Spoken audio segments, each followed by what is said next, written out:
Dando continuidade ao segundo Fórum de Governança, teremos agora a mesa 3, alinhamento em relação aos princípios da governança corporativa.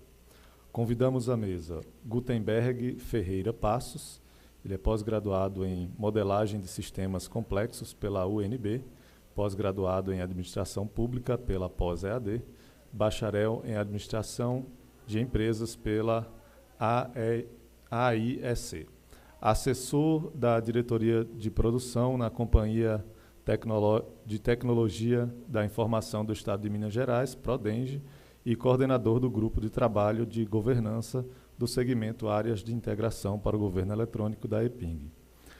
Convidamos também o professor João Souza Neto, ele é doutor em Engenharia Elétrica pela UNB, mestre em Engenharia Eletrônica pelo Philips International Institute da Holanda, é professor do mestrado em Gestão do Conhecimento e Tecnologia da Informação pela Universidade Católica de Brasília, é diretor e membro fundador do capítulo Brasil da AISCA. Convidamos também Otávio de Castro Neves, é graduado em Comunicação Social pelo Uniceub, com especialização em Estratégia Empresarial pela FGV. É coordenador geral de Governo Aberto e Transparência na Diretoria de Transparência e Controle Social da Controladoria Geral da União. Ele substitui neste ato a diretora da Diretoria de Transparência e Controle Social da CGU, Cláudia Taia. E o moderador Wagner Silva de Araújo, especialista em Gestão da Tecnologia da Informação e mestre em Administração pela Universidade de Brasília, com experiência na iniciativa privada, passou a dedicar-se à administração pública ao integrar a carreira do Ministério Público da União, tendo exercido diversos cargos de gestão, dentre eles o de chefe do Departamento de Tecnologia da Informação do Ministério Público do Distrito Federal e Territórios e secretário de Tecnologia da Informação e Comunicação do Ministério Público Federal na Procuradoria-Geral da República. Atualmente é diretor do Departamento de Governança e Sistemas de Informação da Secretaria de Logística e Tecnologia da Informação do Ministério do Planejamento. Então, podem tomar seus lugares à mesa. Lembramos que as perguntas podem ser enviadas através do formulário, que está disponível na recepção do evento, ou no microfone. Ao final da mesa, teremos um espaço para o debate e resposta às perguntas. E para início das atividades da mesa, passamos a palavra ao moderador. Por favor.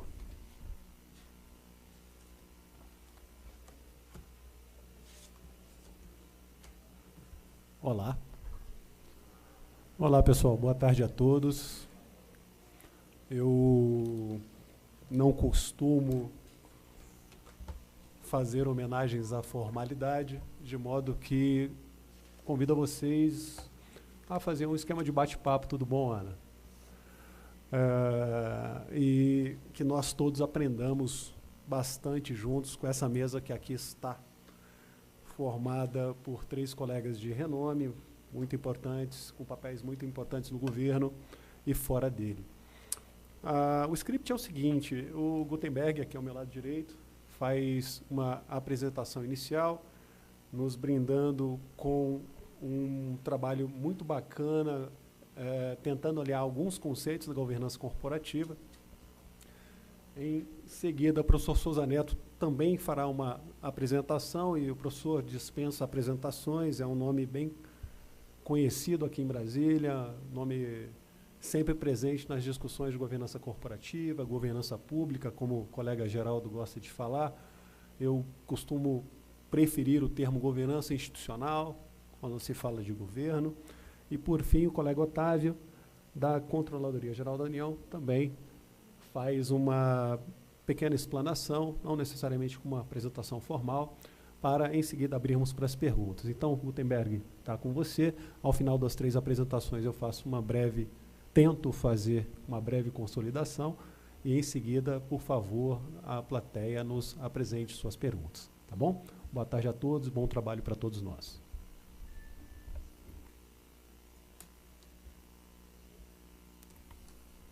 Boa tarde a todos. Eu gostaria de agradecer a oportunidade de estar aqui debatendo sobre esse tema, governança, de suma importância, né, para todos nós.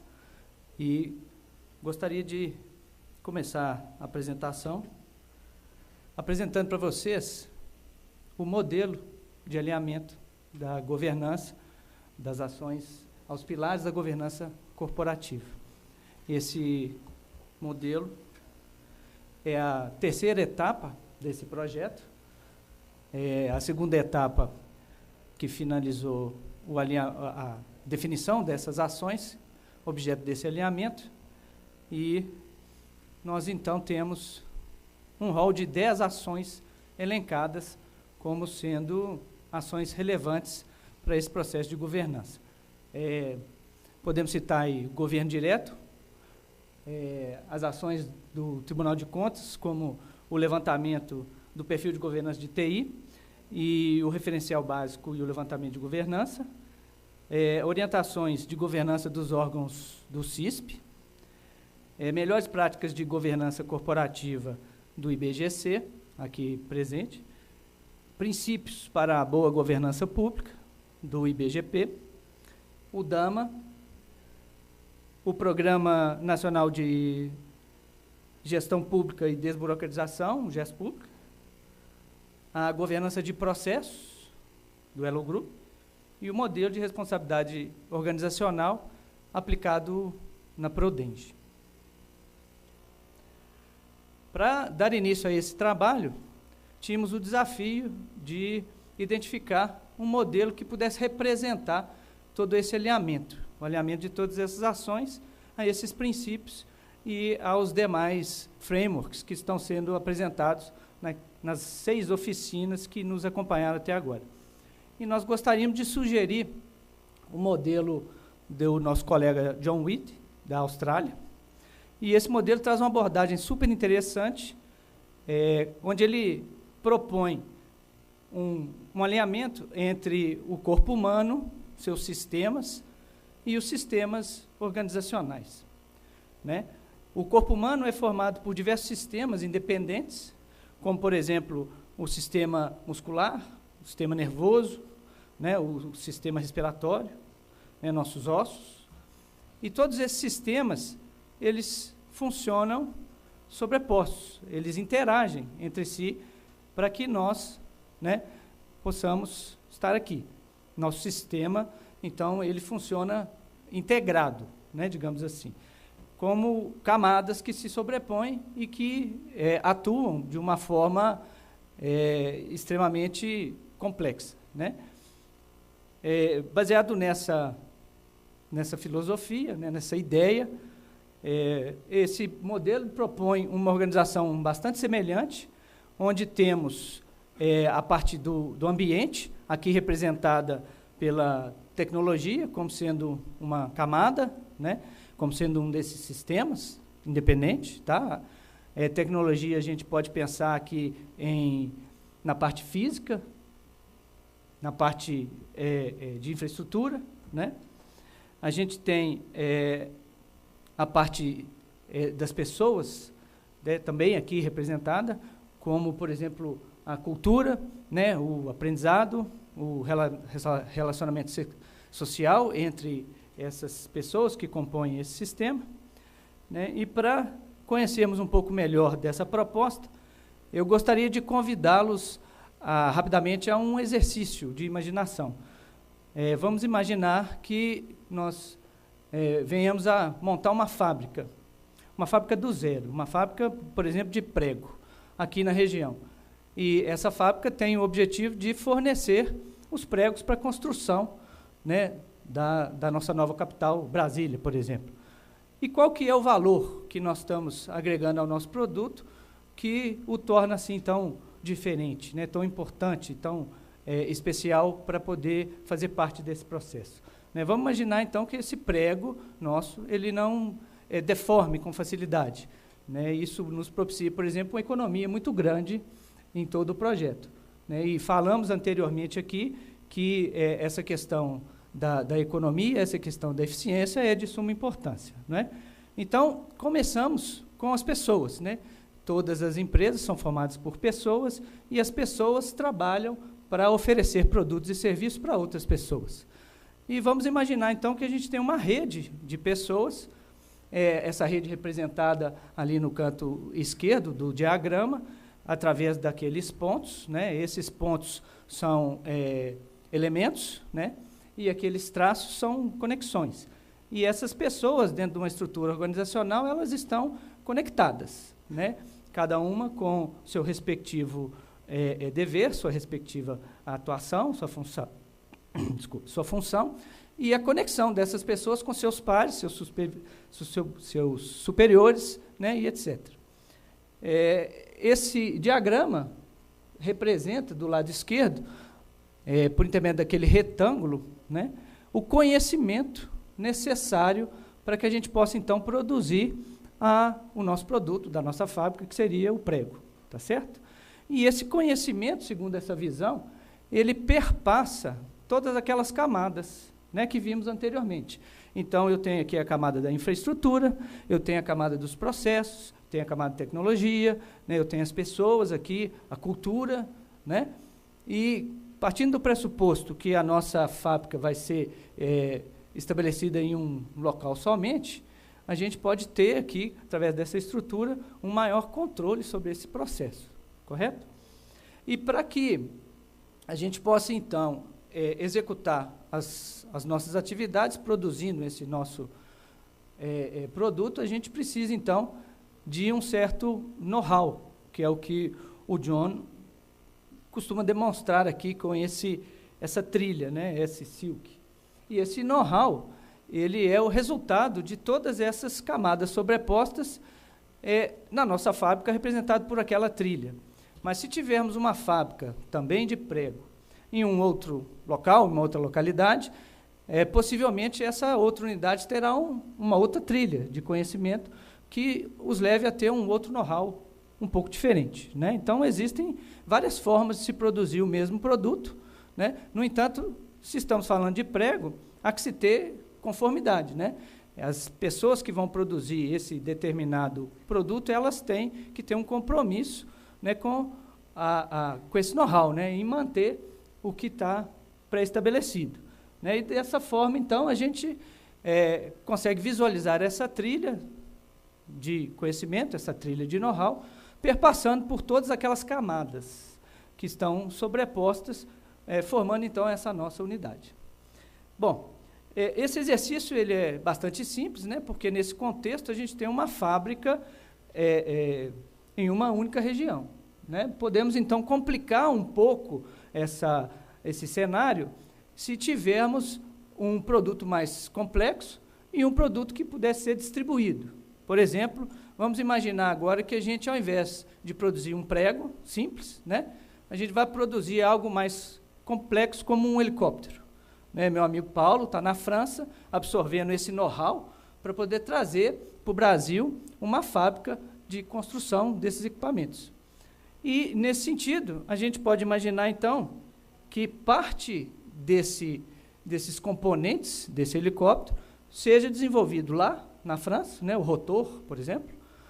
Parte desses componentes pudessem vir de um outro local, como China, por exemplo, e as demais partes pudessem ser fabricadas aqui mesmo, no Brasil, não é?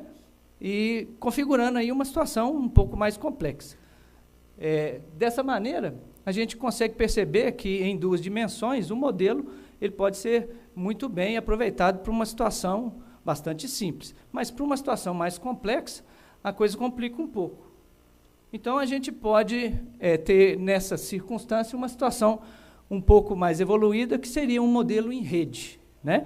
Esse modelo ele teria aqui as mesmas camadas, né, do modelo anterior, com um diferencial, que cada cor aqui pudesse representar, né, as diferentes partes desses componentes que são feitas nesses diferentes locais, tá certo? Aqui a gente, então, tem uma rede distribuída, né, cuja administração, né, cuja governança, ela se faz tão necessária quanto naquela fábrica de um produto mais simples, que é o prego, né? E o modelo ele se mostra também muito aderente a essa solução, a essa situação, porque a gente consegue aqui, então, representar todos esses elementos e suas respectivas conexões. Não é? Partindo, então, do pressuposto que esse modelo é um modelo que nos atende, e é essa a nossa proposta, né? Vamos, então, transportar todo esse exercício que acabamos de fazer para a nossa realidade aqui, né? De órgãos públicos, né? Nas 3 esferas, distribuídos aí ao longo, né, de todo o país. E para que a gente, então, tenha um ponto de partida, já que naquela rede a gente não tem um ponto específico de entrada, né, a gente gostaria de sugerir que esse ponto, então, fosse os princípios para a boa governança pública, como foi já exaustivamente discutido aqui anteriormente, né? Entendemos que frameworks baseados em princípios são realmente mais flexíveis, né? E que os frameworks baseados em regras, eles devem ter sua especificidade já muito bem detalhada pelos normativos, né? E pelos outros órgãos que disciplinam essa matéria. Então, nosso alinhamento aqui vai ter como foco esses princípios que são aqui sugeridos pelo Instituto Brasileiro de Governança Pública, o Instituto Brasileiro de Governança Corporativa, né, e o Tribunal de Contas. Assim, então, representando esses princípios de acordo com essa proposta, né, em camadas, né, a gente pode observar, né, os princípios do IBGP, eles estão aqui colocados e eles, como o modelo é dinâmico, né, a nossa realidade também é dinâmica, esses princípios já sofreram alterações, né, desde a última apresentação que fizemos, e nada impede que o modelo que está posto aqui também seja alterado de acordo com a demanda, né? A ideia é que a gente consiga plugar nesse modelo, como se fosse um conjunto de Legos, né? Cada um desses stakeholders, cada um desses frameworks, cada uma desses novos princípios que, porventura, pudessem ser agregados ao modelo. Temos aqui também os princípios do IBGC, né, e os princípios do TCU, que são, então, os princípios que nortearam o início aí dos nossos trabalhos. Dessa forma, a gente pode estabelecer a primeira relação, o primeiro elo de ligação entre os princípios lá da transparência, os princípios da equidade, prestação de conta e responsabilidade. Princípios esses que já foram, né, destacados aqui anteriormente como sendo realmente princípios de suma importância para a nossa organização, que é a organização pública, né, e também para a organização privada. E dessa maneira a gente consegue perceber a primeira interação que há entre esses componentes, entre esses elementos, né? E isso sinaliza, então, a primeira sugestão de construção desse nosso modelo. Dessa maneira, à medida que a gente tenha novos entrantes, né, novos sistemas, novos componentes, a gente pode simplesmente adicioná-los ao modelo, incorporando, melhorando, né, essa nossa rede.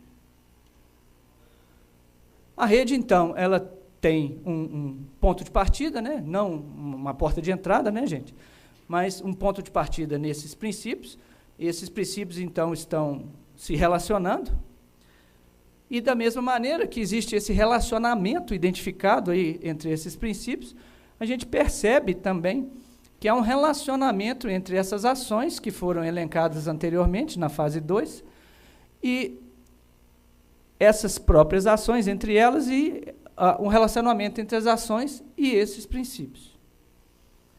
E numa camada externa a tudo isso, envolvendo, abrangendo tudo isso, né, a gente teria aqui frameworks de arquitetura corporativa, frameworks de governança, como, por exemplo, os propostos lá pela entidade COSO, né, de gerenciamento de risco, foi citado aqui mais cedo, né, e estratégia, né, gente? Hoje também vimos que um componente fundamental para que tudo isso funcione harmonicamente é termos uma boa estratégia. Né, está sendo lançada a nova estratégia de governança digital, né, que teve uma primeira participação forte da sociedade, né, no processo de construção dessa estratégia, quer dizer, nós já estamos avançando no que diz respeito a trazer a sociedade para participar dos nossos processos, e lembrando que o intuito de tudo isso, né, é oferecer melhores serviços aos nossos cidadãos, né? Essa é a ideia, né? Para isso que nós estamos aqui, né, regulando tudo isso, propondo mudanças, propondo novos modelos, novos insights, né?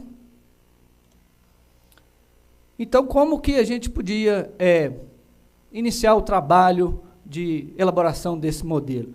Vamos, então, partir para os princípios lá do IBGC, da governança corporativa. Lembrando que o IBGC, ele também aborda questões super importantes, que são aquelas questões relativas à auditoria, a controle, né, a regras, né, e tudo isso está exaustivamente documentado. Não é nosso interesse, nesse momento, descer ao nível de detalhe dessas regras, né? A gente quer aqui mostrar uma nova forma de se enxergar esses relacionamentos com base nesses princípios. E iniciando o nosso modelo, o modelo proposto é um modelo em rede, né? A gente teria aqui uma primeira camada nessa rede, que seria a camada dos princípios orientados aí, então, por cada uma dessas ações. O modelo que foi desenvolvido está na internet, é disponível nesse site, e vocês podem fazer qualquer simulação que vocês queiram nesse ambiente. Já temos ali diversos filtros que vocês podem selecionar e filtros já pré-selecionados. Esse, por exemplo, é um filtro que já traz aqui o contexto específico de uma determinada ação, mas lembrando que todos esses elementos e todas essas conexões pertencem a um único modelo, tá? A gente pode fazer aqui diversas análises, análise de rastreabilidade, identificar aqui quais são os componentes que mais interferem em um determinado relacionamento, né? E onde a governança atua sobre isso. A gente poderia, por exemplo, propor, dentre várias possibilidades de iniciativa, talvez uma opção, né, de acordo com o que o modelo possa demonstrar, através de simulações, né, que a gente pode fazer, tendo todo esse material disponível. Aqui, então, a gente consegue perceber, né, lá atrás falamos daquelas cores, né, as cores poderiam representar as diversas fábricas, né, distribuídas. Aqui, nesse contexto, as cores também têm uma representação, né. Nesse caso aqui, podemos destacar lá os componentes do COSO, né, na cor azul ali, ó, a atividade de controle, né, gerenciamento de risco, né, que eu acabei de citar. O DAMA, né, gente, né, na cor cinza também está aqui presente. Outros princípios também se relacionam com estes, né, aqui na cor amarela, né, os princípios do Instituto Brasileiro de Governança Pública, como, por exemplo, transparência, né? A transparência que é apontada no IBGC também é apontada no IBGP. Então, aqui a gente começa a perceber sincronia entre essas duas entidades. Quer dizer, estamos todos trabalhando em prol da mesma coisa, né? E se estamos fazendo cada um o seu trabalho, por que não unir os esforços, né, e economizar, melhorar a eficiência, né, que é nossa obrigação, tá certo?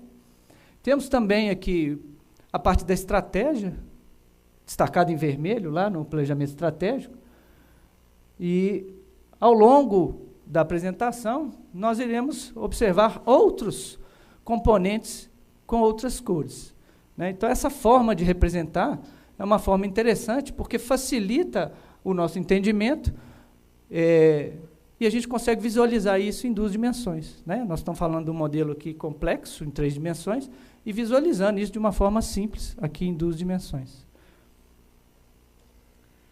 Existe uma outra ação, uma ação agora focada em gestão, né? Falamos anteriormente de governança, e também falamos em gestão, né? Então, gestão pública é uma ação do governo que propõe melhores práticas na gestão, né?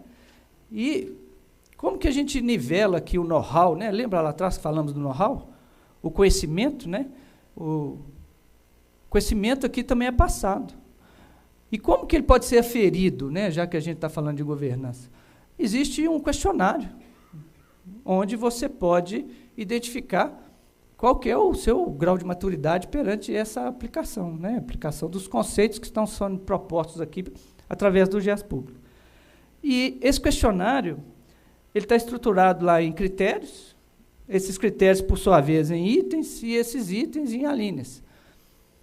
E cada critério desse está relacionado a uma dimensão, né? Uma dimensão técnica, por exemplo, tradicional, como pessoas, planejamento, orçamento, finanças, né? E dimensões sociais, que hoje estamos aqui trabalhando em função, né, de uma dimensão social. Nesse sentido, a gente tem esses blocos destacados e, da mesma maneira, os relacionamentos entre essas ações e os demais componentes desse sistema. Analogamente, temos as ações do TCU, que pregam também suas melhores práticas e também avaliam essas melhores práticas, através de seus relatórios. E, por intermédio desse método, a gente conseguiu identificar, analogamente ao método aplicado na gestão, quais são esses relacionamentos. Aqui, através de 3 mecanismos: liderança, estratégia, controle. Então, a gente consegue visualizar essa ação e seus relacionamentos da mesma maneira. No ambiente que foi disponibilizado, ao clicar no elemento, o sistema apresenta para você os conceitos, aqueles que foram discutidos anteriormente. E, ao clicar nas conexões, você pode ter uma ideia, então, de como que esse relacionamento foi formado. Além, né, de todo o material disponibilizado nas redes sociais que já foram mencionadas anteriormente. Dessa maneira, a gente tem também aqui o guia de comitê do CISP, que funciona, né, então, da mesma forma, essa análise, né, propiciando aqui o mesmo uso do método. Temos também o levantamento de governança de TI, do TCU, né, um pouco mais complexo.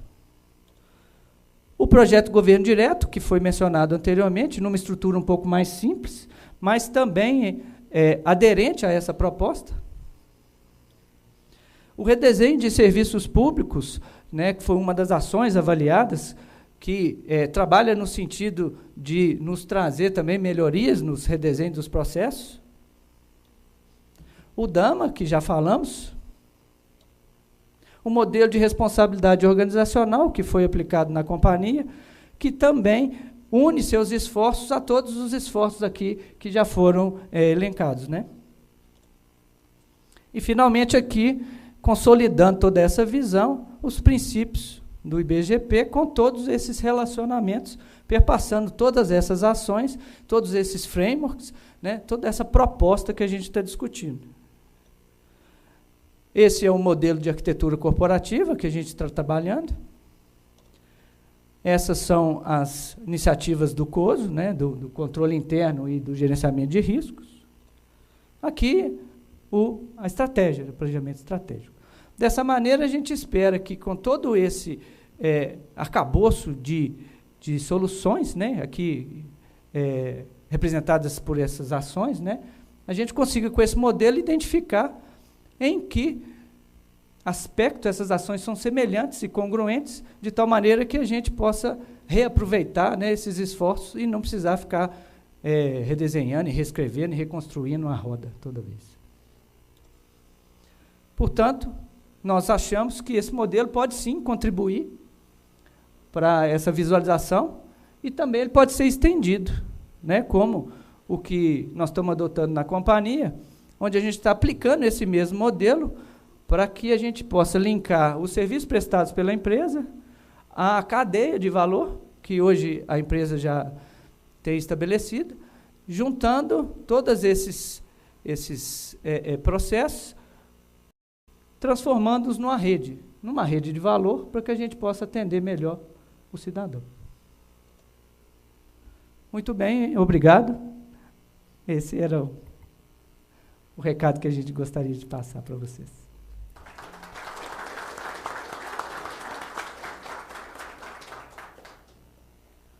Excelente. Gutenberg fez um trabalho que que eu acho que é a busca de todos nós aqui, é sair daquilo que todos aqui acreditamos, o empírico, aquilo que sentimos que está no caminho correto, mas que, magicamente, através de mapas mentais, Gutenberg conseguiu sistematizar boas iniciativas de governo ou de institutos que orbitam na governança. Meus parabéns. Pessoal, eu peço a gentileza de registrarem as perguntas para, ao final, a gente abrir um espaço para elas. Passo, então, a palavra ao professor Souza Neto.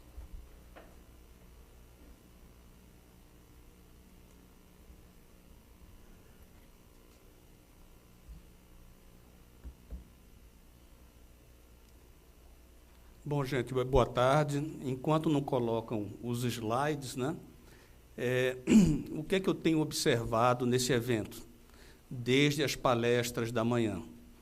Visões diferentes. Tá? Não há visão certa, visão errada, mas o que eu vejo é uma diversidade muito grande de visões. Por exemplo, para mim, governança corporativa, quando você usa o termo no setor público, para mim é muito claro que você está falando de empresa estatal. Governança corporativa, para mim, é aplicado em ambiente empresarial. Banco do Brasil, Caixa, Correios e assim por diante. E eu percebi que há colegas com outro entendimento. Então, para mim, governança corporativa, no nosso contexto, é para a empresa estatal. O que a gente discute, no meu entendimento, é governança pública, que é diferente. Né? Uma coisa que eu acho muito boa, muito importante, é a gente, nesse momento, estar discutindo um modelo. Qual é o modelo de governança pública do setor público brasileiro? Eu trabalho na área de governança de TI desde 2004 e até hoje, não existe um modelo de governança de TI para a administração pública federal. Era, inclusive, uma das propostas do CISP. Teve uma EGTI que deixou isso bem claro. E até hoje não temos. O IGOV-TI do TCU é um índice muito interessante, muito importante, mas não há um modelo a partir do qual o questionário foi gerado. E a discussão de governança pública está começando pelo começo. Qual é o modelo? Porque se você me disser qual é o modelo, é muito fácil de trabalhar. Porque eu posso ter uma nota no IGOV-TI baixa em itens que, para a minha organização, não são relevantes, para o meu negócio, não são relevantes. Então, acho que essa iniciativa do SERPRO, do EPING, né, de começar dessa forma, extremamente louvável. Governança de TI começou de uma maneira e acho que há muitas oportunidades de melhoria ainda. Bom, com relação aos princípios para a boa governança pública, a palestra do Gutenberg foi muito boa, foi excelente, e aquela figura final, né, que ele mostra a rede completa com os princípios todos, eu confesso que eu fiquei com medo. Eu parei e falei, puxa, acho que isso é mais complicado do que eu pensava, né?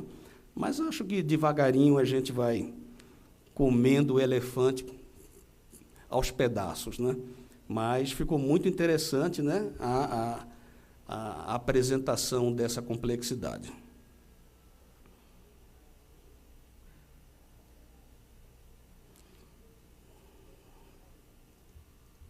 Opa. Acho que agora eu vou ter que voltar.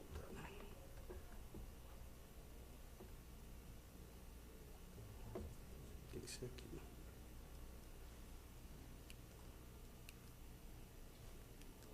Bom, então, primeiro, a nossa definição de governança pública, tá?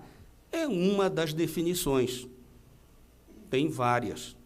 A nossa é o sistema que compreende os mecanismos institucionais para o desenvolvimento de políticas públicas que garantam que os resultados desejados pelos cidadãos e demais entes da vida pública sejam definidos e alcançados. A palavra-chave nessa definição é cidadão. A palavra-chave não é conformidade. Conformidade faz parte da governança, sem dúvida, mas o foco do IBGP é resultado. Depois de um ano trabalhando, o cidadão está satisfeito com os serviços que você está prestando? Isso é governança. Atender às partes interessadas.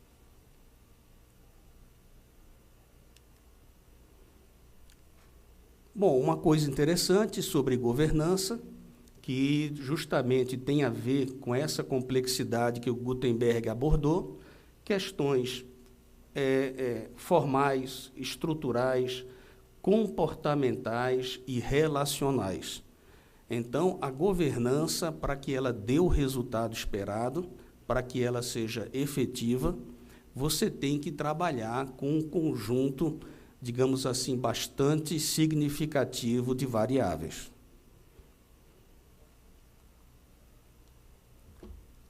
Aqui é justamente o ponto que o Gutenberg já comentou com muita propriedade, é a questão de trabalharmos por princípios ou por regras. Se você trabalha por regra, você vai ter um foco de controle. Você vai ter um foco de conformidade. E acho que, com isso, você vai perder o que a governança traz de melhor, que é justamente o atendimento ao cidadão. Então, a gente tem que valorizar muito o que os órgãos de controle têm feito no Brasil na área de governança. O trabalho do TCU é um trabalho fantástico.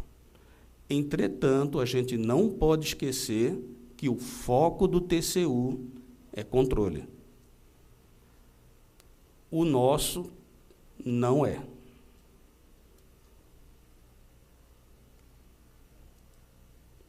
Então, aqui a questão já foi comentada, da flexibilidade, né, de você trabalhar por princípios. E regras, sempre fica aquela dúvida, né? Será que essa regra se aplica a qualquer caso, a qualquer órgão público, órgão setorial do CISP, órgão correlato? É uma diversidade muito grande.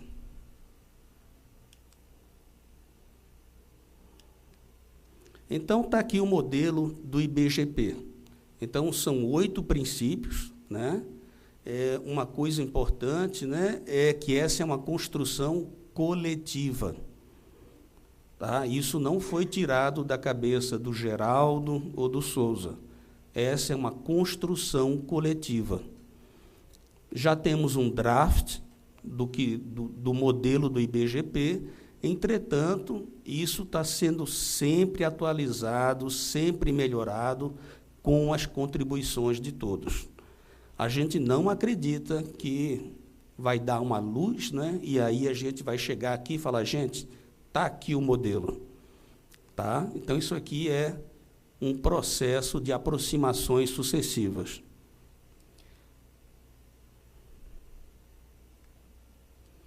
Bom, a maneira como os princípios foram organizados foi a seguinte. Aqueles 2, né, que tratam de ética e transparência, nós chamamos de princípios essenciais, porque eles são básicos. Aquilo é indiscutível, aquilo tem que ser feito. Os 4 a seguir são chamados princípios estratégicos. Ali você pode imaginar, só imaginar, um PDCA desses mecanismos de governança.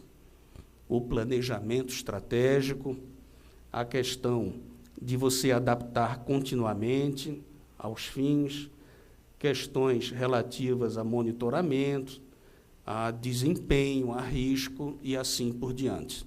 Então, encare esses princípios como preocupados com a implementação, com a execução dessa governança. E, finalmente, os estruturantes, o nome já diz tudo, né? Onde nós temos ali, com relação a estruturas organizacionais, papéis e responsabilidade, tomada de decisão. Então, ali naquele princípio são discutidos esses tópicos. E, finalmente, a parte de capacidade, principalmente pessoas. Pessoas com as habilidades adequadas e as competências adequadas. Esse é um grande desafio, né? Porque no setor público a gente está sempre lutando com essa dificuldade. Aqui para mostrar algumas das fontes onde nós bebemos. Algumas, as principais. Eu acho que o IFAC talvez tenha sido o grande norteador, tá? Mas o Gutenberg, inclusive, tem um trabalho muito bom, né, em que ele lista várias referências de governança pública. Então, um trabalho interessante que vale a pena se dar uma olhada. Bom, então está aqui o primeiro princípio, compromisso com valores e cumprimento de leis e regulamentos aplicáveis. Então, esse primeiro princípio, como exemplo ali, olha, ele diz que o dirigente deve promover valores éticos para toda organização, baseado nos 7 princípios para a vida pública, os 7 princípios do IFAC. Tá? Então, a partir do que se pratica no exterior e mais uma visão do grupo quanto à realidade brasileira, nós fomos compondo o conteúdo de cada princípio. O segundo, transparência dos atos, ações e decisões praticadas. Por exemplo, as entidades do setor público devem ser abertas e acessíveis a seus diversos públicos, e assim por diante. Uma coisa importante, cada princípio está relacionado a um conjunto de práticas. Então, quando você trabalha por princípio, você tem princípios e, dentro do princípio, as boas práticas daquele princípio. Aqui, o terceiro, o planejamento das ações estratégicas, com envolvimento das partes interessadas, né? A questão das partes interessadas, eu concordo com o que foi dito de manhã, é um assunto de grande complexidade, e quando a gente fala de governança, o número de partes interessadas é muito grande. Problemas desse tipo, com um grande número de partes interessadas, na academia, a gente chama de problemas com complexidade social. Então, é interessante, não é? Então, além de todas as dificuldades técnicas que você vai viver, dificuldades administrativas, ainda tem essa questão social. Como tratar dos interesses, dos impactos de tantas partes interessadas. O terceiro, né, aperfeiçoar resultados, considerando o melhor uso dos recursos públicos. Esse melhor uso dos recursos públicos quer dizer com baixo risco e com baixo custo. Que não adianta trazer uma solução fantástica com risco, com alto custo. Em seguida, gestão de desempenho e riscos, objetivando a entrega de serviços públicos, não é? A questão do desempenho é uma questão fundamental, é uma questão que interessa ao cidadão. Não basta eu ter acesso ao site, Eu tive que usar um site do governo semana passada e fiquei desesperado com a lentidão. Quer dizer, havia disponibilidade, mas a lentidão era tão grande que eu poderia discutir se estava disponível ou não. Então, a questão do desempenho, da qualidade na prestação do serviço é uma questão relevante.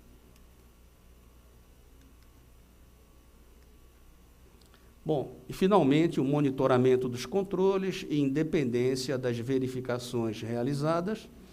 Então, ali, os órgãos, né, devem ter áreas de controle interno que auxiliem a realização dos objetivos por meio de gestão de risco e cumprimento de regras, regulamentos e políticas organizacionais. E assim por diante. Tá? O texto está, digamos assim, bastante volumoso, e a gente está num processo agora de reduzir, de resumir, de deixar apenas o que é realmente relevante. Porque a gente acredita que o código IBGP tem que ser um código simples, de fácil entendimento, para que facilite a adoção. O desenvolvimento, finalmente, né, o desenvolvimento de capacidades com foco nos objetivos e metas definidos. Por exemplo, desenvolvimento da capacidade dos dirigentes, gestores e técnicos, de modo a habilitar a organização no cumprimento dos seus objetivos. Eu quero dar destaque naquele primeiro, capacidade dos dirigentes. Eu tenho ministrado muito curso de governança de TI há muitos anos. E, olha, o meu sonho é ministrar um curso de governança de TI para a alta administração. O meu recado é para eles, não é para o pessoal da TI. A gente continua achando que governança de TI é um problema da TI, e não é. Governança de TI é um problema da área de negócio, um problema da alta administração. Então, governança pública, não vamos esquecer, é importante o papel da média gerência, muito importante, mas a gente tem que trazer para esse debate a alta administração. Governança é com a alta administração. Bom, finalmente, a parte do modelo de maturidade. Nós queremos trabalhar um modelo de maturidade para a governança pública. A gente quer saber como os órgãos estão e como melhorar. Tá?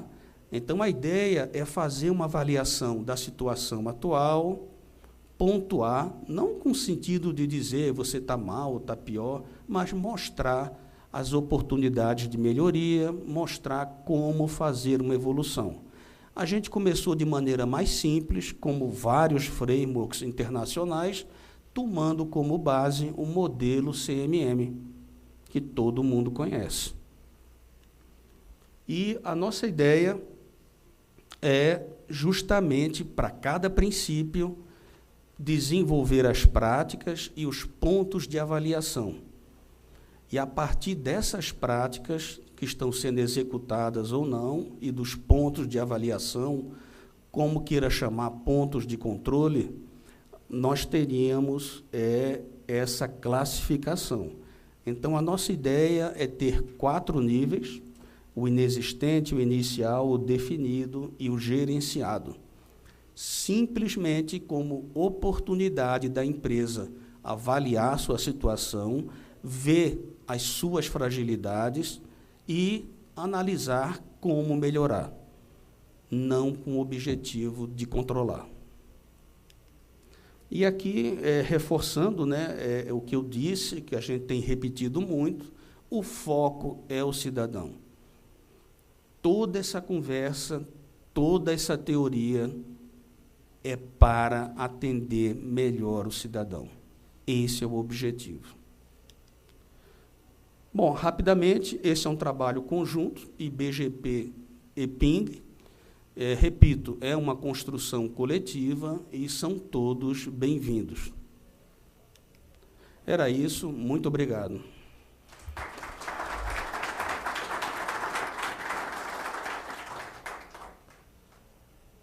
Muito obrigado, professor.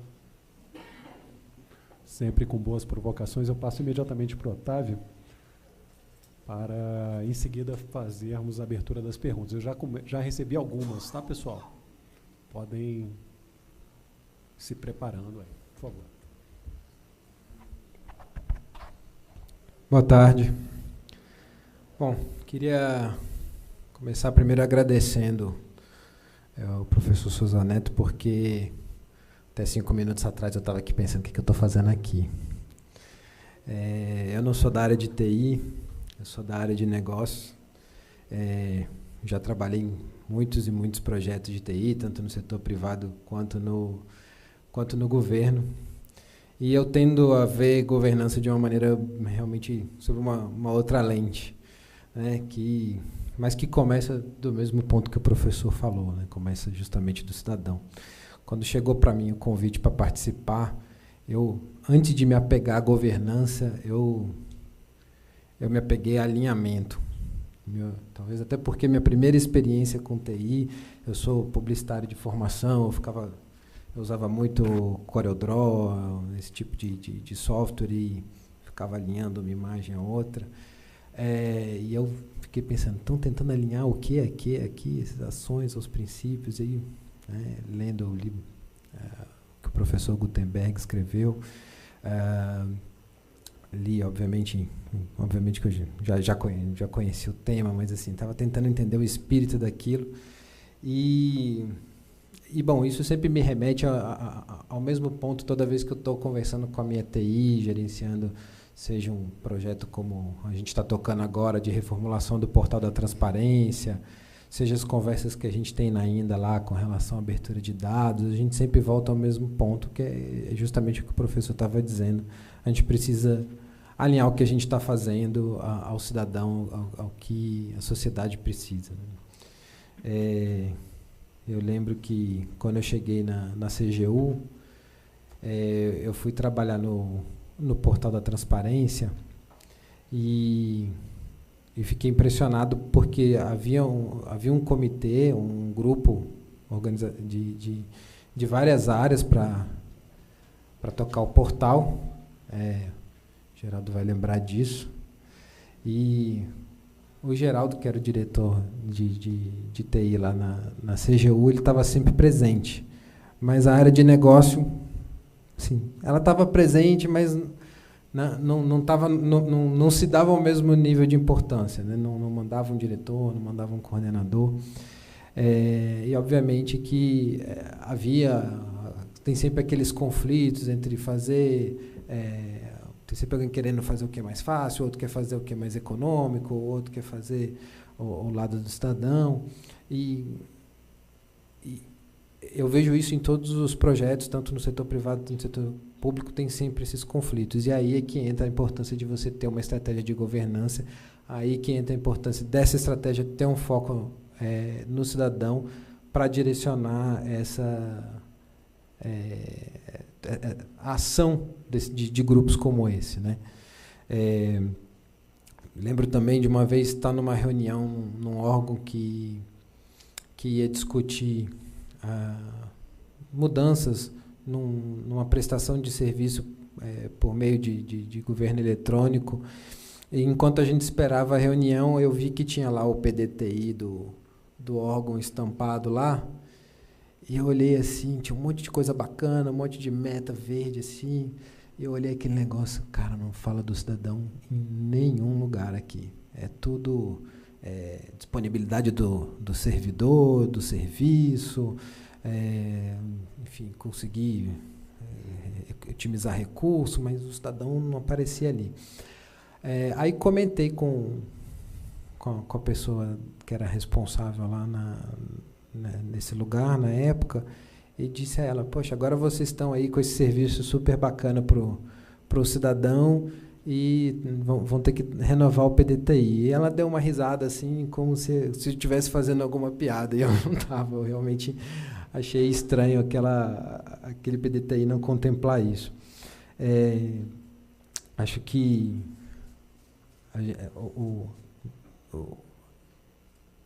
isso é fundamental para o funcionamento de todas as peças que trabalham para produzir, seja um serviço, seja um sistema que vai fazer a gestão interna. A gente precisa trabalhar essas peças para conseguir evoluir, né?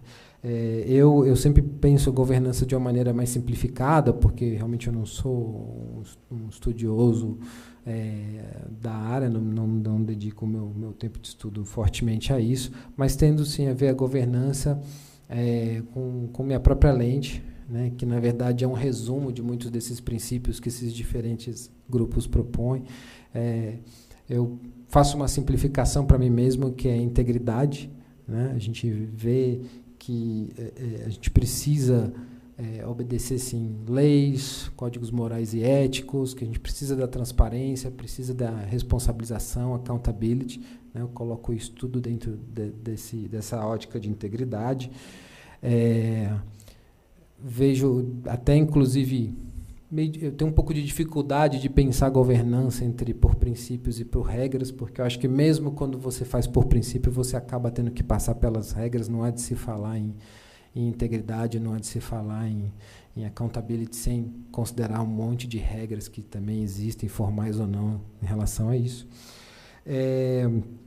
O segundo ponto é eficiência.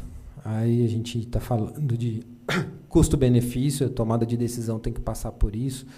E a gente não pode deixar de levar em consideração as prioridades que o órgão tem, que o cidadão tem.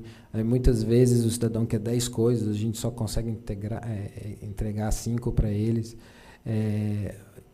Só que o que acontece aqui, muitas vezes, essa decisão é tomada arbitrariamente por uma pessoa que simplesmente resolve isso ou aquilo sem estar conversando com esses atores. E, obviamente, o impacto social, né? Qual é a transformação que a gente está conseguindo fazer, o que a gente está entregando para o cidadão em termos de benefício. Às vezes, a gente tem que tomar uma decisão que é mais dura para a gente, assumir mais trabalho dentro de casa para poder entregar, para ter uma oferta melhor para o cidadão. A gente viveu muito isso quando lançou o ESIC lá na CGU, internalizou um monte de burocracias para todos os órgãos, de um monte de tarefas, mas para garantir um serviço rastreável para o cidadão e garantir que a lei de acesso à informação fosse funcional. Obviamente que a gente não garante nada, mas a gente aumenta a chance de conseguir cumprir a lei. Isso porque, para a gente conseguir trabalhar tudo isso, a gente conseguiu dialogar com muitos atores. E aí é que eu faço o link com o que o professor Gutenberg falou em relação ao know-how. O know-how certamente é a chave da gente trabalhar bem a governança e evoluir bem a governança e tomar boas decisões. Agora, como é que a gente amplia esse know-how, como é que a gente usa ele bem, né? A gente tem que ampliar esse diálogo, a gente tem que colocar atores que possam contribuir para esse know-how dentro das nossas discussões de governança. Eu não sei como é a realidade do órgão de vocês, mas os órgãos por onde eu passei têm sempre grandes falhas de know-how. Órgãos que têm conhecimento muito limitado de usabilidade, de visualização de dados, de conhecimento mesmo da realidade do cidadão, no sentido de que, quais são as demandas, quais são os limites que ele vai enfrentar para acessar esse serviço. E não adianta, não vai ser a área de TI que vai saber isso, muitas vezes não vai ser a área de negócio que vai saber isso. Quem vai saber isso é quem está do outro lado. Então, a gente tem que abrir esses canais de diálogo com o cidadão. A gente precisa chamar esses atores, não só o cidadão, às vezes são fornecedores que têm informações críticas para a gente pensar fora da caixa ou melhorar essa oferta. Muitas vezes é um benchmark, é você olhar para fora, ver outro país, não necessariamente para copiar, mas para ver o que ele fez de interessante. A gente sempre, no nosso modelo de cadeia de valor lá na nossa área, a gente sempre vê os outros países como concorrentes, no sentido de não que eles vão estar oferecendo serviço para os mesmos atores que a gente, mas a gente quer fazer melhor. Então, a gente está sempre de olho nas práticas daqueles que a gente sabe que puxam dentro das necessidades que a gente quer atender para o cidadão. A gente está sempre de olho nessas práticas deles. E, por meio desse diálogo, é mais fácil porque eles não são concorrentes de verdade, então, conversando com esses outros países, às vezes com estados e municípios que têm atitudes, ações bacanas, conversando com cidadãos, conversando com organizações da sociedade civil, a gente enriquece muito esse know-how, muitas vezes não só trazendo ideias, mas trazendo tecnologia. Não sei se vocês sabem, o TCU lançou uma loja virtual em aplicativo para celular, que foi feita por uma organização da sociedade civil, né? Então, o Dados Abertos, o Dados GovBR também teve contribuição da sociedade civil no desenho e na execução. Então, esses atores, eles contribuem para o processo de maneira ampla, desde que a gente abra a porta. Da mesma forma, vamos admitir, a gente ainda é muito ruim de diálogo governo-governo, né? A gente tem aí um monte de sistema estruturante que as áreas responsáveis muitas vezes mexem no sistema, impactam a vida de 15 ministérios ao mexer nisso aí, e só avisam um dia antes.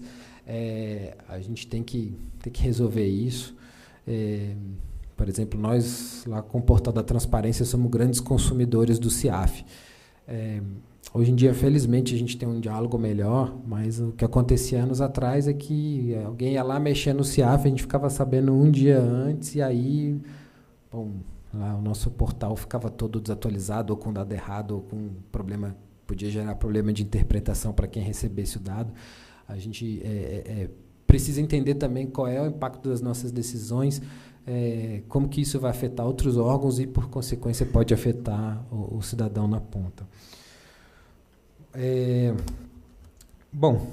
Eu não pretendo agregar muito mais do que isso, apenas chamar também a atenção para uma coisa que é muito desprezada na governança ainda, especialmente em governo, porque isso é um pouco tabu, que é estar atento não só ao desempenho, como o professor falou, mas ao próprio ciclo de vida dos produtos e serviços do governo, né?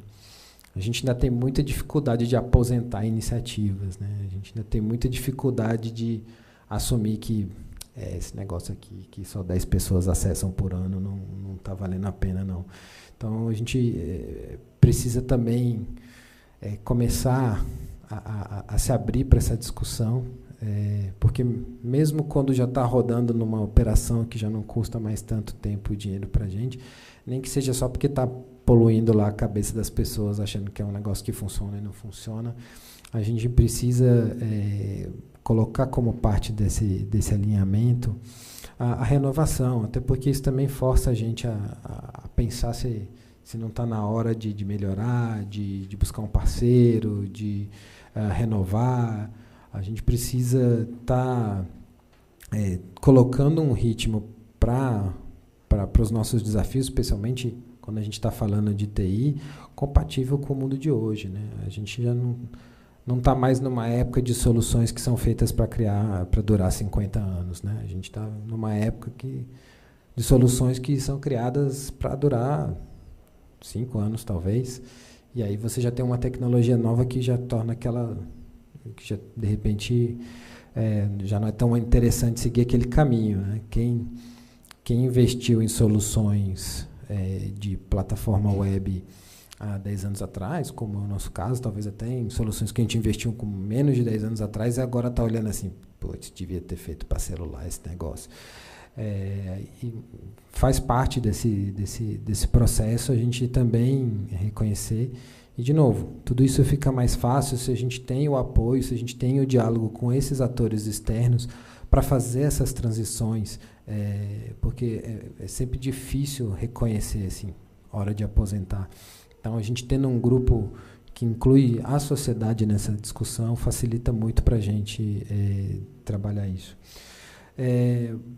Então, assim, acho que o meu recado é esse. Acho que a governança é, sim, uma questão de autogestão, de área de negócios. Mais do que isso, é uma questão que precisa envolver a sociedade como um todo. A gente precisa confiar mais nos papéis que a sociedade pode exercer nesse processo e achar maneiras de cada vez mais ter isso nos nossos planejamentos, nas nossas práticas, nas nossas ações, tá alinhando tudo isso ao cidadão. Obrigado.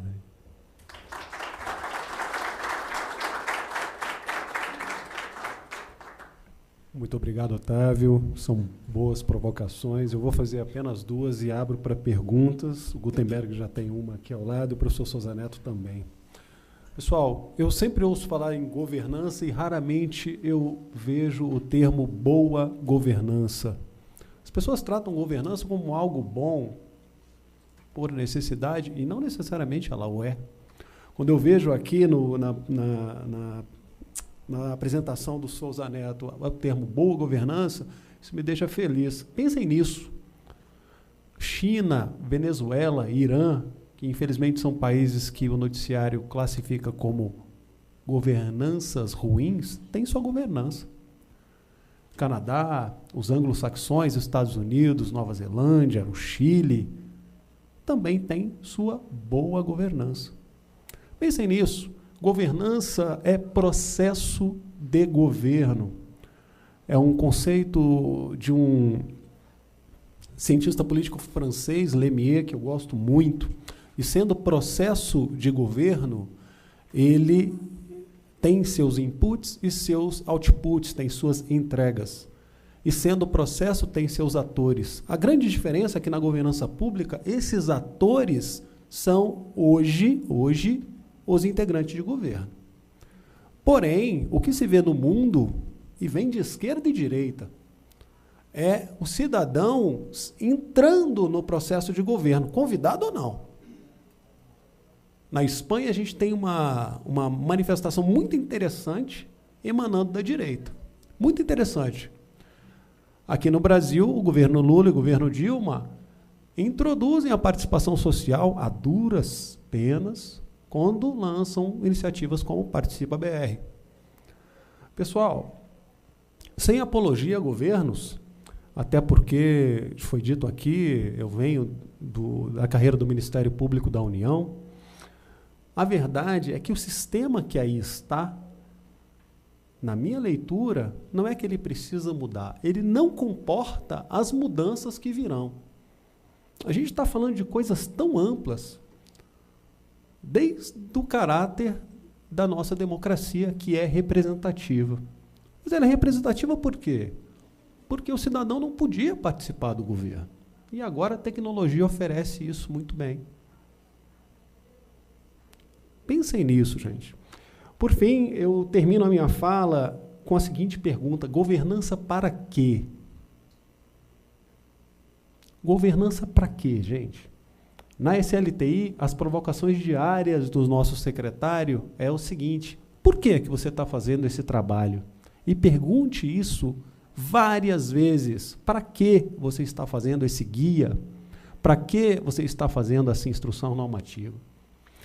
E pergunte 2, 3, 4, 5, 6, 7 vezes. Se o cidadão não aparece na resposta, pode parar de fazer esse trabalho.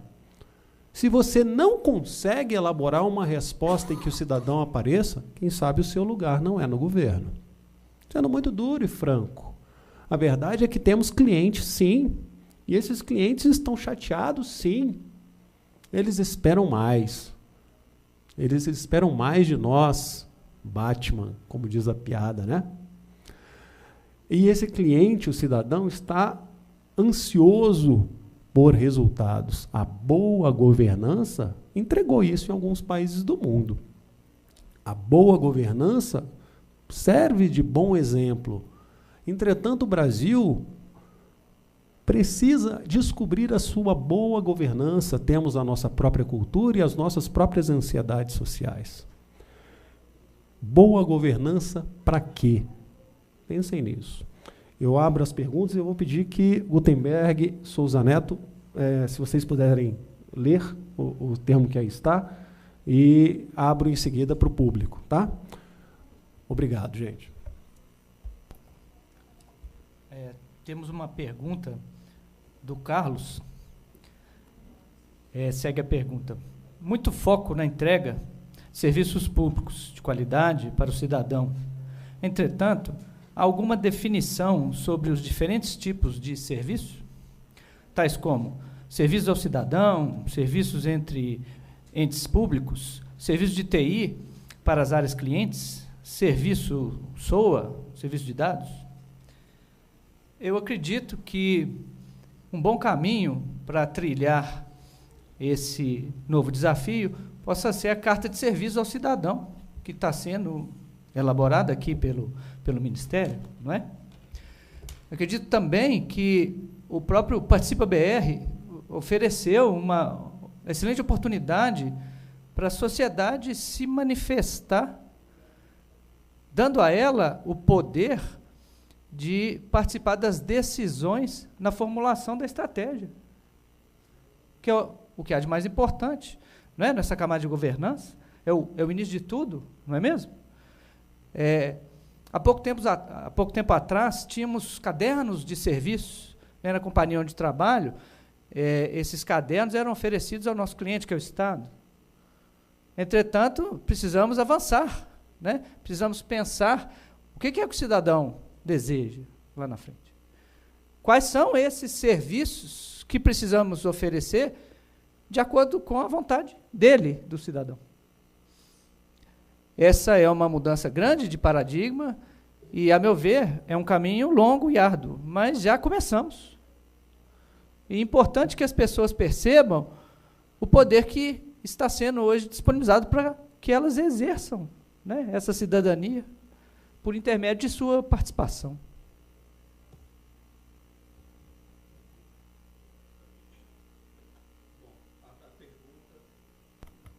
A pergunta é: até que ponto pode um modelo de governança pública ele pode evoluir de um modelo baseado em princípios para um modelo baseado em regras? Seria esta evolução, para esta evolução poderia ser necessária uma evolução da maturidade da organização? Na verdade, são dois caminhos ortogonais. Ou você segue por princípio, ou você segue por regra. E quando a gente fala que vai trabalhar por princípio, o pessoal fica assustado. Souza, quer dizer que você vai me dar um princípio abstrato e eu vou te perguntar como é que eu vou trabalhar. Como é que eu vou trabalhar essa governança? E aí é como eu falei para vocês. Para cada princípio, você tem as práticas. As práticas não são regras. São boas práticas, quer dizer, práticas que promovem o princípio, mas elas não são prescritivas. Porque quando você trabalha por regra, é prescritivo. Você tem que fazer isso. Então, quando a gente trabalha por princípio, a pergunta é: como é que eu faço para promover esse princípio? Siga essas boas práticas.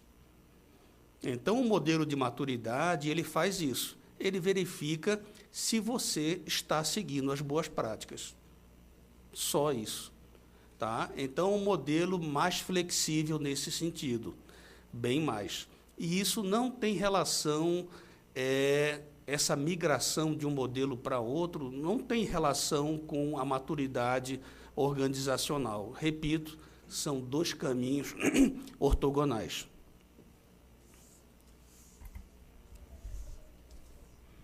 Temos espaço para mais perguntas do público.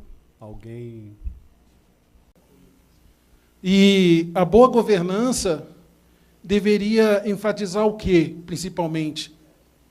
Fazer o máximo com o mínimo. E isso eu vejo a dificuldade que a gente tem enfrentado dentro das áreas de integração. Eu participei da primeira EPING, e lá a gente tinha um modelo dentro do I3Gov que mostrava onde estavam sendo aplicados os recursos de todos os projetos do SIGPLAN.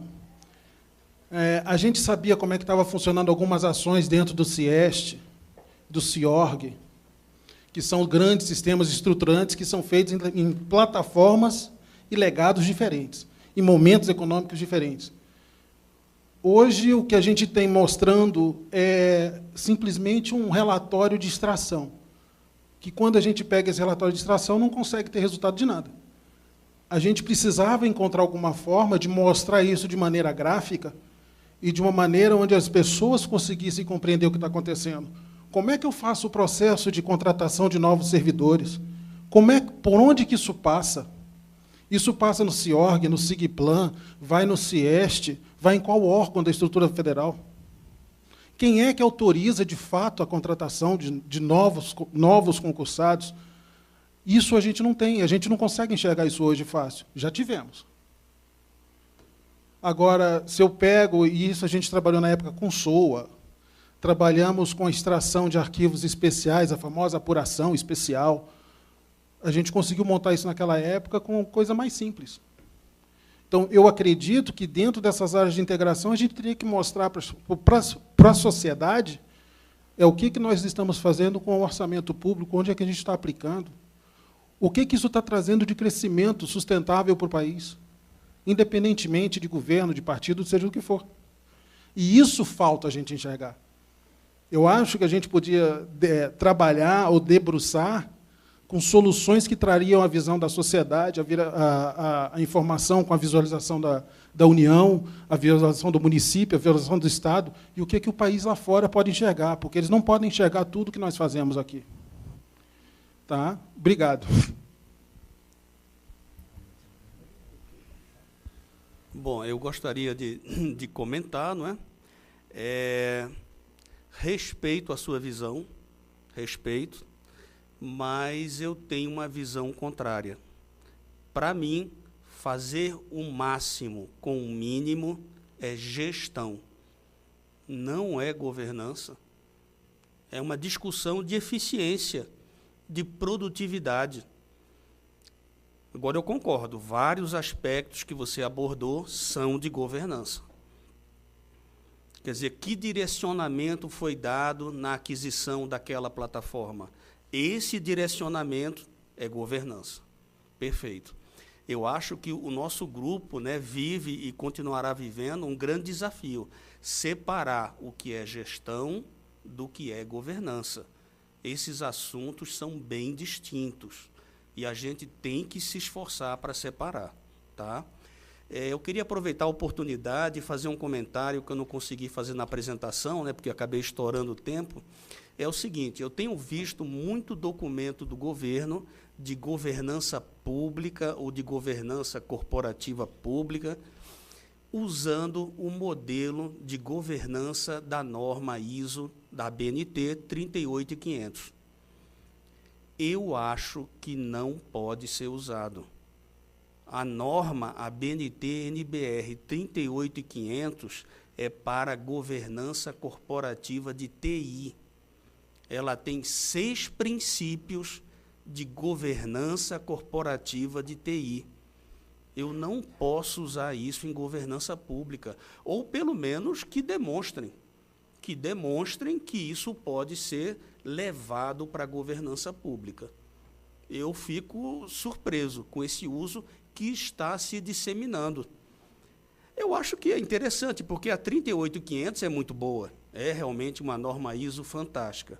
Agora, ela tem o seu lugar, ela tem a sua aplicação. Tá. Me permite complementar, professor, e tentar responder ao colega. A sociedade também é minha. Bom, o que se faz no momento é um investimento na chamada estratégia de governança digital, onde 3 pilares são os pilares de provocação a qualquer iniciativa de governo que utilize tecnologia da informação para dar suporte à política pública. A primeira delas, que é a que você se debruçou mais, é entrega de serviço ao cidadão. Nessa linha, a carta de serviço, capitaneada pelo Departamento de Governo Eletrônico, aqui representada pela diretora substituta, está aqui na plateia, muito nos honra aí com a presença, a Silvia. A provocação que tem sido feita aos órgãos é uma provocação não necessariamente na área de tecnologia, sim na área dona do processo. Vou te dar um exemplo, exportação. Estamos indo na área do Ministério do Desenvolvimento, Indústria e Comércio, dona do processo. Aquela área, obviamente, ela fala assim, olha, mas a tecnologia não me entrega. Comum, acho que todos aqui já ouviram isso. E aí, na provocação, mas você desenhou esse processo? Você simplificou esse processo? E aí a pessoa começa a perceber que aquele problema é mais dela do que da tecnologia. Isso aí é ponto passivo, foi dito aqui por alguns também, acho que o Otávio tocou nesse assunto. É a nossa venda diária. O que a SLTI, como órgão central, faz e fará na estratégia de governança digital é deixar muito claro a provocação de que tecnologia da informação deve, 1, suportar políticas públicas, 2, suportar políticas públicas, 3, volte para 1 se você não conseguiu entender, e vá para 2 se 1 está difícil de entender.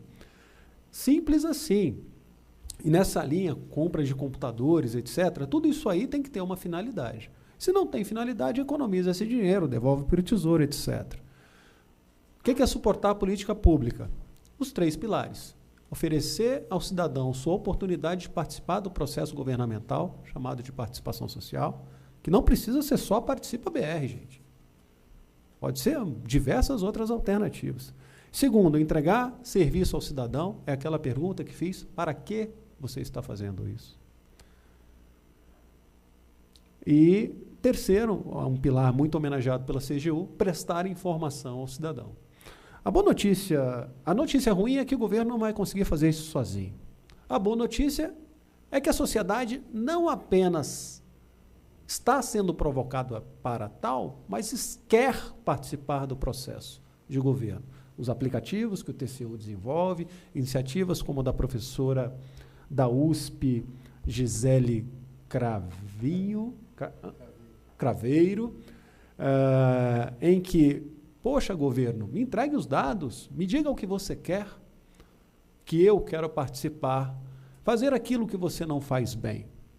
E da parte do governo, na minha leitura, tem que se ter humildade e falar assim, poxa, ótimo, eu não vou conseguir fazer tudo mesmo, né? E, bom, eu vou fechar com uma última pergunta que recebi, porque a parte do tempo, de fato, está estourada, é uma discussão muito, muito interessante. Professor Souza Neto, a minha provocação ao grupo, que você fez aqui o convite, é que não nos debrucemos na teoria de governança corporativa. Isso aí, para mim, é ponto passivo. Essa tua defesa aqui, ela é óbvia. A solução não está lá. A solução está lá para, no máximo, as estatais. Muito bem colocado. A nossa fonte deve ser, na minha leitura, a ciência política. É ela que coloca o cidadão, que desenha todo o quebra-cabeça institucional, daí a minha preferência pelo termo governança institucional, e aí entra um monte de teoria legal, isomorfismo mimético, normativo, né, um monte de coisa bacana. E digo isso com muita tranquilidade, vou contar uma história breve aqui, porque eu tenho um grande mentor que é economista de formação. E aí, em algum momento, ele falou assim, poxa, a economia não me dá minhas respostas, eu vou fazer meu mestrado e doutorado na ciência política.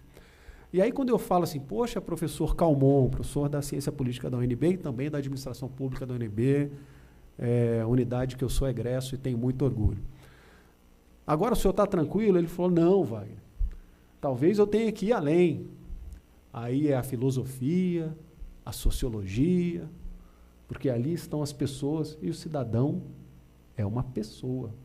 E a pergunta que aqui está diz muito clareza isso. Olha aqui, ele fala um monte de coisas, o Augusto, até colega nosso lá do planejamento, como lidar com a imprevisibilidade inerente a um processo de colaboração voluntária do cidadão, diversidade de opiniões, etc. Não sei. Não sei.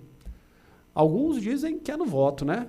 Quem votar mais leva. Outros dizem que é na democracia representativa proporcional. Não, senão quem votar mais não leva não, mas a gente faz aqui uma composição e aquele grupo de partidos que tiver a maior quantidade de votos, leva. Também não funcionou, né, gente? Muita coisa aí que nos representa que a gente fala assim, isso não nos representa, não é o grito? Você não nos representa. A tecnologia vai facilitar isso.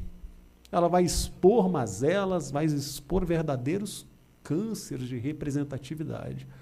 Mas eu sou mega otimista.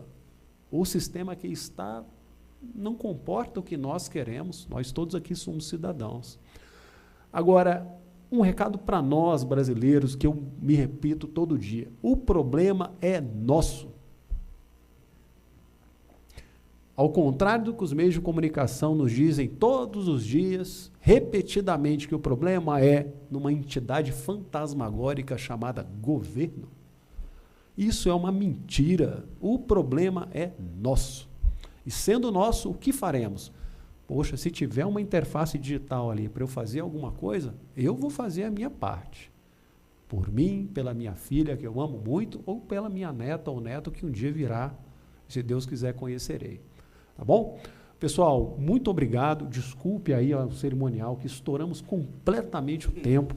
Meu agradecimento ao Marcos, um cara que eu conheci recentemente, um bom amigo, se posso chamar assim. E um agradecimento também aos donos da casa, Amazônia e Glória.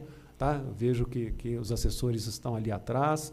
E, enfim, um agradecimento da SLTI por mais essa oportunidade de vender o que acreditamos. Boa tarde a todos.